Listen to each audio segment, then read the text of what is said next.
So we're really excited to have you here to learn more about the James River, spend some time in this space.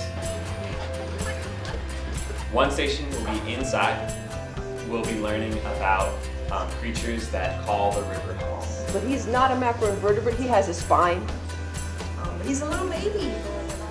And then we're gonna have another station where we're actually gonna get geared up. We're gonna get in some rain ponchos and some rain boots. We're gonna walk around outside, exploring the different ecosystems and this concept called biodiversity. Do you guys think there was more variety of plants, more biodiversity of plants here or in the forest?